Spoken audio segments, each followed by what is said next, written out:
What's going on, everyone? Bryce Gelman here today, and as promised, I have a very special guest for you all. Joining me is Kris Pursiainen of Knicks Film School. He hosts DREAM, Dream, Draft Rules Everything Around Me. He's one of the most talented guys on Knicks Twitter, recent Fordham grad. So he's going to be talking with me about the draft, free agency, and what happened last night in Celtics Mavs. So without further ado, here's Kris. Kris, what's going on, man? Nothing much. How we doing? Keeping busy. Draft season, off season now as of, last night. I was almost surprised we didn't see any extensions announced immediately just because we know teams love to tamper. But, whatever. They'll come in. They'll come. Thanks for having me on. Of course, man. Of course. Listen, I said this before in my intro, but I really think you're one of the top Knicks Twitter guys. You're probably personally on my Mount Rushmore. I gotta say right now, you're up there with some other guys up there. But yeah, put it on the gravestone. You do some great stuff. So it's an honor to have you here. Thank you. So let's start here with last night. Of course, Boston wins the championship, going 16-3 in the playoffs. It wasn't even a question of whether or not they would or wouldn't win the title at any point really in the playoffs. Where are the Knicks at in terms of being able to compete with Boston? Of course, Boston has all these guys under contract for the next year, and then years after that, some of them. Where are the Knicks in comparison to that? Yeah, it's a good question because that's what they do is we evaluate things comparatively or relatively, right? Like, oh, that restaurant's really good. Oh, it's not better than this place. Oh, okay, we'll go to that place. Like, it's not so much. Things don't really exist in a vacuum, right? So of course, if the Knicks are a good team, you have to compare them, relatively speaking, to the NBA champions that came from their conference. That said, I know several Celtics fans that have legitimately, earnestly told me, like, if the Knicks were fully healthy, that was the team we were terrified of. People that don't know each other, people that follow the team closely, people that follow both teams closely. A lot of kids that were at Fordham being kind of forced to follow the Knicks by all their roommates and friends, and brought their Celtics fandom south with them from up there. And they were like, no, that was the team. Like, Randall went down and I was like, oh, okay, we can actually maybe do this year. So that's, like a cookie, one of those like sugar cookies that says like congrats on it, like little participation gift that's not worth much. If anything, it hurts you more than it helps you because it's like, damn, 6 guys got hurt. But it's the what ifs. It's the what ifs. We have to play that game. Got no choice. You can't live in them forever though. So moving on to next season, when you're looking at the Knicks roster, I think they're a really good team, presuming they run it back. That said, they're missing one thing that Boston was like proofed for, and it was dealing with scheme versatility. So having scheme versatility themselves. Going 5 out is not like, if they were playing a different team, they probably wouldn't have played 5 out for the entire freaking series. But Dallas just kept playing rock. And Boston was like, okay, there's no reason for us to send out anything but paper right now. Won them a championship. The Knicks are missing that. And I'm not saying it's a stretch 5 that they desperately need that will turn them magically into a top contender. But I think when fully healthy, they were one of the top contenders. And so for me personally, I'm not looking so much at what one player will solve all their problems and more so what needs do they have that they can fill out there with decent value. So yeah, maybe a stretch big would do it, but what about a 4 that can defend the rim weak side and shoot like OG Anunoby?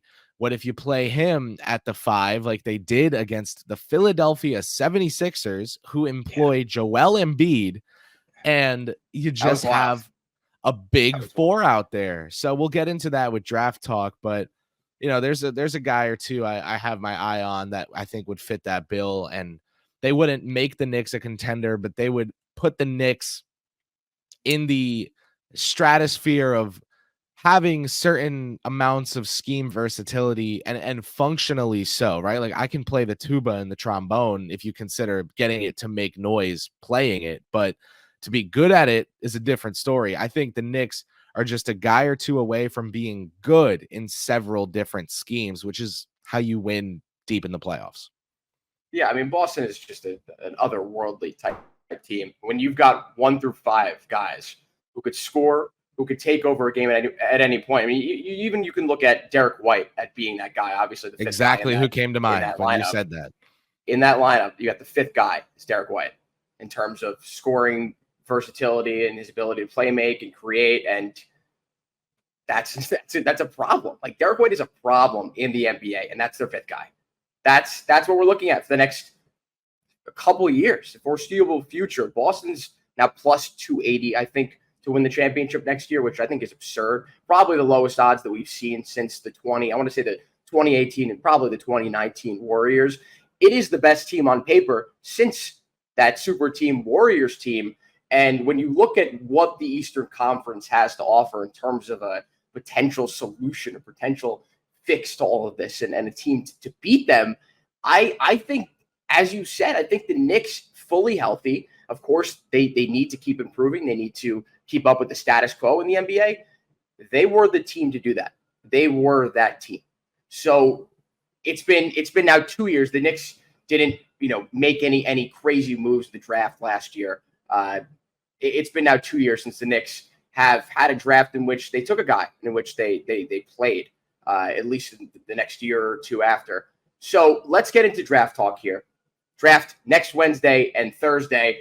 There have been a lot of guys mocked to the Knicks. I've been keeping up to date with these mock drafts whenever they come out. It's been a while since I've been interested in the draft as a Knicks fan, and I think that that's a positive in all this, that we don't sit here and we're not completely enamored with the idea of who's going to fall to the Knicks or what pick are the Knicks going to get in the draft lottery. That's completely out of our minds at this point, so that's a positive. But we're back here, and the Knicks at where they are with 3 picks in the top 40, they have an opportunity to package those picks and move up and do a bunch of different things. But out of all the guys that have been mocked to the Knicks at their 24 and 25 spots, which do you think could have the most impact right now? I'm talking about Ryan Dunn, Filipowski, Tyler Smith. Like, which of these guys could have the biggest impact for the Knicks when slotted in right away? Yeah, I don't think Flip makes it that far, because remember, this is a draft class where teams are all over the place when it comes to their evaluations of these guys. If you've got the best way I can put it is, like, if you find 5 movies that are rated a 7.1 on IMDb and you ask 20 film nerds what their ranking is, you're going to get every single possible combination. And it's because that it just comes down to personal preference when the caliber of movie is so similar. I take you out of my weird Hollywood analogy to bring you to the 2024 draft class, in the sense where fit becomes paramount when it comes to talking about what guys might end up where.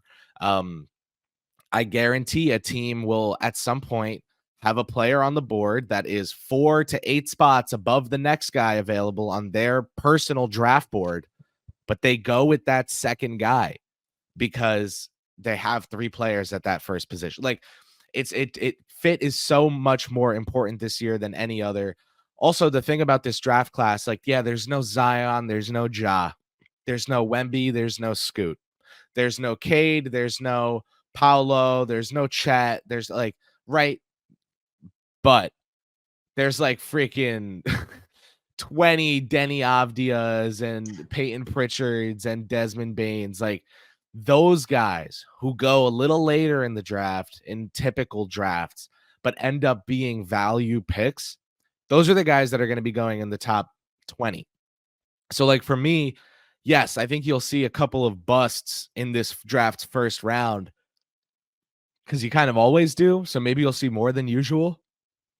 I'm not certain that when people look back on this class, they're going to look at it with the like almost like the hatred that it is looked at. Oh, everyone knows this class sucks. Like people can't talk about with this draft class without prefacing it with like, well, everyone knows this is a weak class. Like, yes, we do.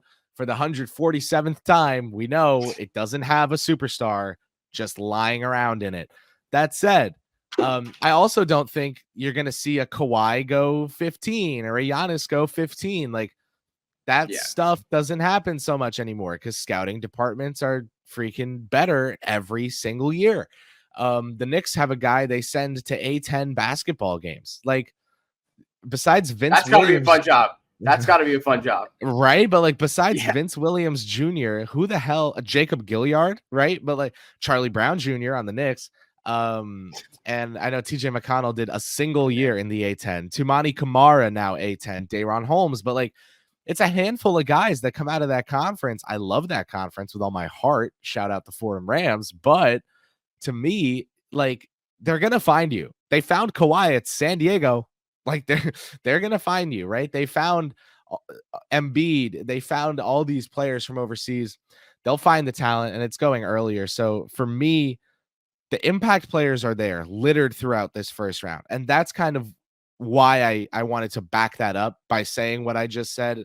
To answer your actual question, Tyler Kolek out of Marquette, I would say is someone who can come in day one and contribute, even if just as a third stringer that helps set the tone. But like Kolek and McBride off the bench, to me, could work. Tyler Smith, yeah, he's an upside shot a little bit if you're waiting on the handle a little bit, if you want the shot to improve. But I think he's decent enough of a shooter where if it does translate right away, his 36% shooting from deep, if it does translate right away, yeah, he could play the backup 4, or if someone gets hurt, play the backup 4, right? Like there are some guys in this class that can just come in and play. I think Kolek is definitely one of them. Smith, a little less. Edey, definitely one of them. He can just come in and play. Ryan Dunn, who you brought up on defense, can 100% come in and play. The question is more, does he ever escape this Andre Roberson-esque mold that he's kind of put himself in by being a 20% three-point shooter over his 2 years at Virginia? And is he going to be as good as Roberson was on offense from the start? Because Roberson wasn't like unusable on the offensive end of the floor. He can hit the three. He can hit the three. Allegedly. You know, yeah. Like occasionally. He had like an 80 rating on 2K from three. That was serviceable. That was enough for that was but for me, it's just, can Dunn hang on offense? The Knicks have not drafted someone in the top 36 with an OBPM less than 5, I want to say, since Leon Rose was hired and they brought in Perrin and Klein and these different scouts. Ryan Dunn's OBPM is like less than 1, like damn near less than 1. Like it's right. Like that's, yeah. So are you a good enough team now offensively with Jalen Brunson and Julius Randle and OG Anunoby and list all the other names? And can you survive that? Well, Josh Hart has shown you that even if you can't shoot reliably, just be willing to play some tough, nasty physical basketball, hard-nosed, straight line drives to the cup, and you'll make it out there. Just be a smart passer, right? Or a willing passer even. Would probably be good enough. Hart's a smart one, but Hart's also one of the 5 best transition players in the NBA.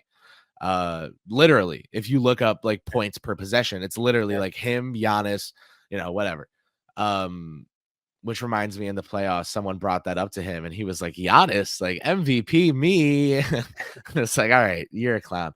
But basically Dunn, is he a 6'7", 6'6.5" small ball 5? Like, is that what's going on there? Are you with playing him essentially a 7'2" wingspan? He could be. Are you playing him with Anunoby and praying that it works? Are you putting him out there with Hartenstein because Hartenstein can do enough in the middle of the court to allow Dunn to just hang in the dunker spot? Can you play him between Hart and Robinson? Probably not. So Tibbs' favorite word, especially when it comes to young players. I think whoever they draft is going to be situational to start things off. And we'll see how that goes. But I think it's good. If they play at all. If they should draft someone, right? Like you take a look at these other teams and you talk about who's the team that can usurp Boston. Well, take a look at Boston, Philadelphia, and Milwaukee. All three teams are really good. All three teams. Nah, that's a lie. Boston doesn't need anything. They're fine. They're really good. They just won last night. Let's not do that. Philadelphia and Milwaukee when it comes to like usurping them, they need like another piece or two to be the kind of super squad that Boston is from 1 to 8. But that said, they are also teams that are dealing with the risk of, say they need a 7th and 8th guy and their 1 through 6 is set. Their 5 and their 6 are about to age out of being able to fill that role. Maybe then they'll be the 7 and 8 and they need to go get a 5 and 6. Nick Batum, sadly, Brooke Lopez, Dame Lillard, like Cleveland's young, New York is young. These are teams I'm looking at, especially if Donovan Mitchell resigns. So the Knicks, if they went Kolek and Edey, if they went Dunn and Smith, it would say a little bit about what they see this team as. Because if they go Dunn and Smith, they're making long-term bets and they're setting themselves up for sustainable success. If they go Kolek and Edey, they think they're winning that thing like this year. Yeah, I think I'm done too. You've seen the Knicks tend to gravitate towards these guys who play for hard-nosed, defensive-minded programs. Villanova, of course, with Jay Wright. And with Dunn, Tony Bennett, you know what to expect. These guys are all they're seasoned in terms of what they could provide, specifically on the defensive end of the court. So I think I'm just going to say this last thing about Dunn, then we'll move on. But I think someone who has been hailed as the best defender, from what I've read, in the entire draft, say what you want about his offensive ineptitude. If you can get that guy in a late first round, do you see how much money these defensive type guys are getting in free agency? And to say this guy might go that low and you're not going to take him, and you've got 2 picks back to back. So it's like one of them doesn't pan out, fine. You take the other one. You got 2 guys. You're stuck between a rock and a hard place. You've got 2 options. So I say they should take a shot at Dunn. I know that's, I'm just me speaking. I'm not, I'm not Leon Rose here, but I like him. Speaking of Leon Rose, yeah, he could be a solid option, especially OG the fact can shoot. OG can shoot. Jaden McDaniels had indicators of having touch. Dunn, like, you really need to bring it out of him. What was Kawhi Leonard when he left San Diego State? Raw as hell, but he, does Dunn have that work ethic? Does Dunn? Who knows? The teams know, right? And the Knicks would know because they know Jerry Powell, who's been trading Dunn. So we'll see. And I think that if there is any question about his work ethic, then they probably don't draft him. But I think it's a good indication that he went to Virginia and he played for a guy like Tony Bennett, who I think brings out the best in his players. I know it hasn't necessarily translated as well from his college guys to his, to their professional careers, but it remains to be seen. But let's discuss this. All right. You wake up tomorrow morning and you're about 6 or 7 inches shorter and you're bald now and your name is Leon Rose. What are you doing before the draft? Like what is the ideal scenario that plays off? The Knicks trade their picks, they trade up. Do they trade down? Do they trade for picks next year? They just, punt on this draft. What happens? I think it comes down to not to totally ruin your hypothetical, but I think it comes down to draft night itself. If you're there at 24, someone's on the board and a team calls up and says, "Hey, listen, we want 24. Would you take?" Pretend there's a team out there that has 31 and 35. I would say no if I were the Knicks. I would say, what about a 2026 first rounder? If you think you're going to be good by then, you don't care anyway. And they'll be like, well, this is a weaker draft class. that projects to be a better one. We're not giving up our first in that class for a late first in this one. And you're like, okay, so why'd you call? Like, you're trying to rip me off.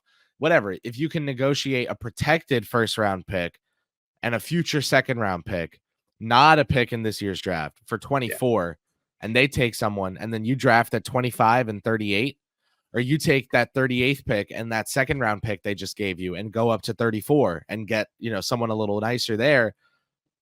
I think that works. Go with Tyler Smith in the first round.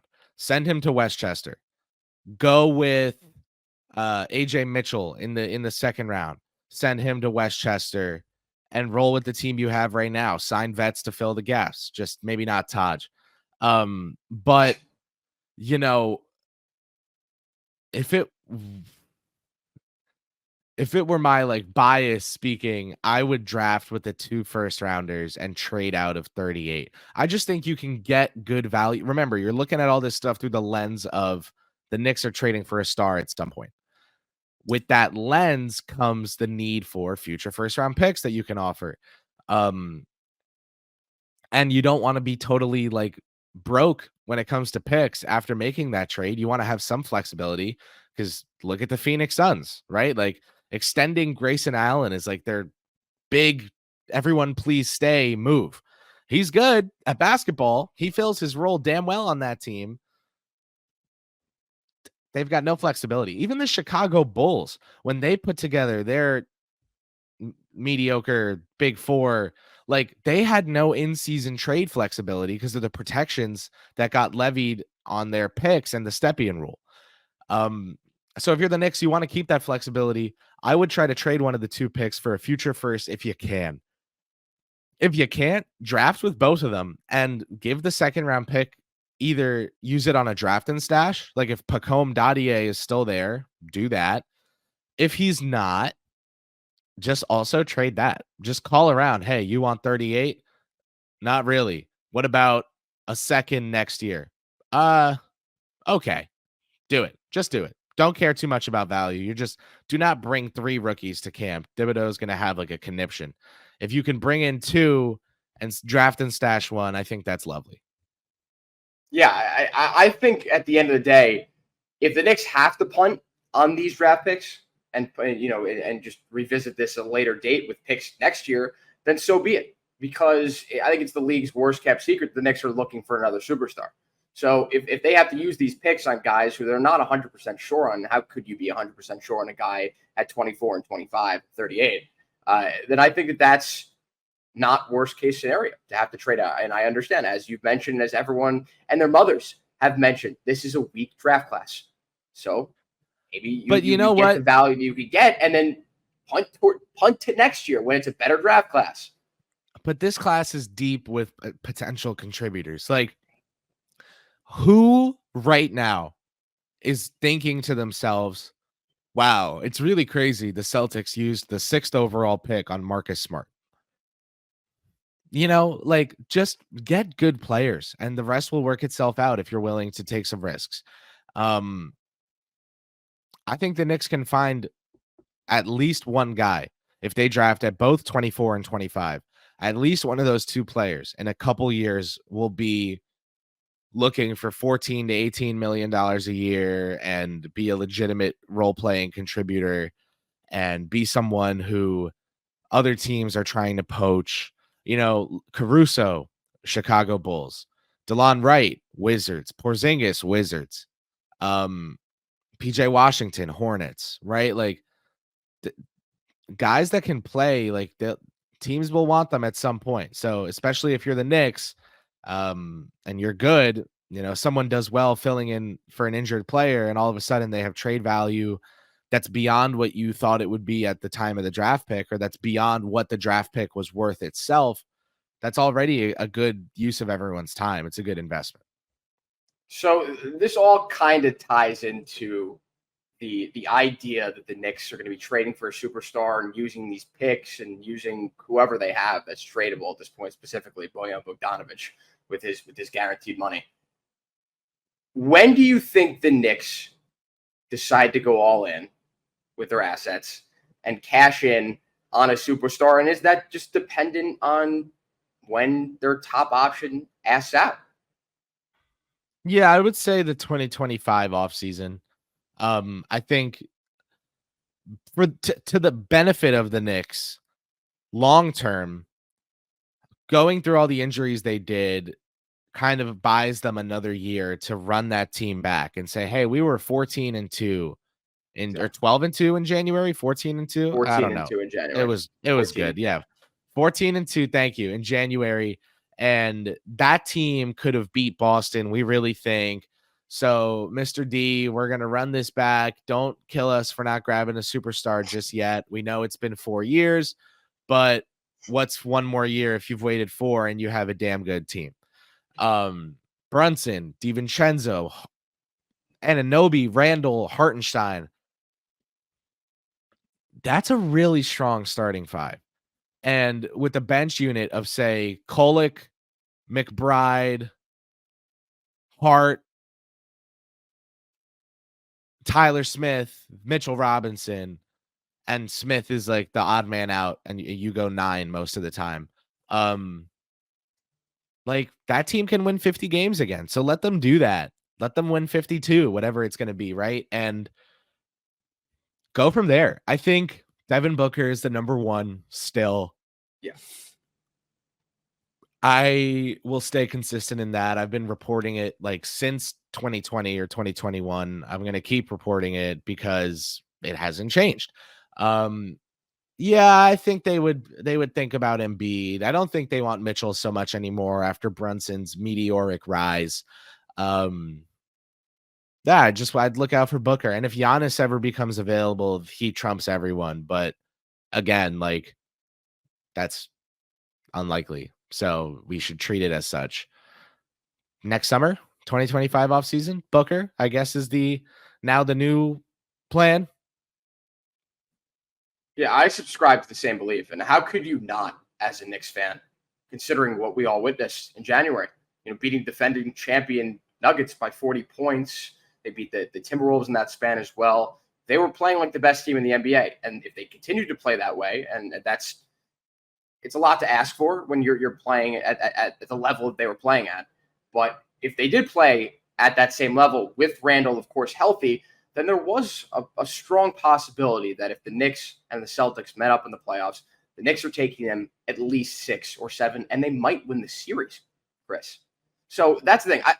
I'm at that point right now where like I think the Knicks have a window right now of 3 to 4 years. They can win a championship depending on whatever happens with Brunson, if he continues playing at the level that he's playing at, if Randall's able to actually show up in the playoffs, or whatever they decide with Julius Randle, if they decide to trade him, if they decide to keep him, or if they decide to trade for a third star alongside the two of them.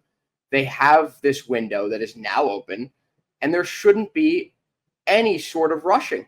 This should be, we're going to continue being patient. We're going to continue being thoughtful, making the right moves, and not, giving in to the pressures from this owner who has so catastrophically derailed the efforts of previous front offices because of similar demands. So I think that's where we're at for with this team, and I think it's a great place to be at, where we could talk about the draft, whether it be they trade up or they pick it.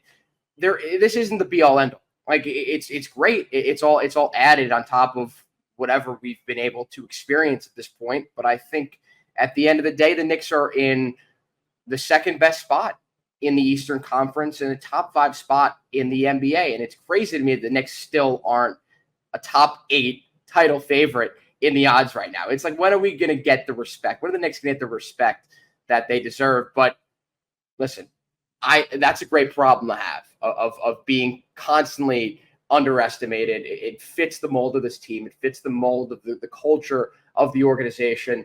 And listen, we'll see what happens with the draft. We'll see what happens with free agency. But hey, man, I really appreciate you coming out and joining me today. You are seriously one of the greatest guys on Knicks Twitter. You constantly pump out content. And hey, listen, if you're hiring, I know a guy to look for. You never know who's watching this right now. Kris, just graduated. I graduated last year, but Kris just graduated. He's currently in the uncertain post-grad world. So please, if you're out there and you're looking for a very solid reporter, a knowledgeable guy, he's right here. So, Too Kris, kind. thank you so much, man. Thank you. Speaking of content, I don't know when this will air. Maybe today. It'd probably today? go out Okay. this afternoon. So today's Tuesday. You can go to my page on Twitter. There will be, by the time you are listening to this or watching this, there will be a new episode of Draft Class out with Knicks Film School. There will be a post up on my Twitter page featuring one of the prospects we talked about today, breaking down their plays into sections of what they can do. And just kind of to show you, give you the tools to feel for yourself if you think he can fit a role on the New York Knicks. Bryce, I appreciate it a ton, the kind words. Thank you so much. It means a lot. And I just can't express how grateful I am that you had me on to talk about a draft class that is really interesting and is deep with potential contributors, even if, you know, it wouldn't be it would be more of an let's go back to movies, right? It would be a little bit more of an indie cast than a Hollywood blockbuster production. Sometimes that's where you find some damn good actors. That's what I'm saying. All right, there you have it. Kris, you're the man. Thanks so much. I will talk to you all later this week. See ya.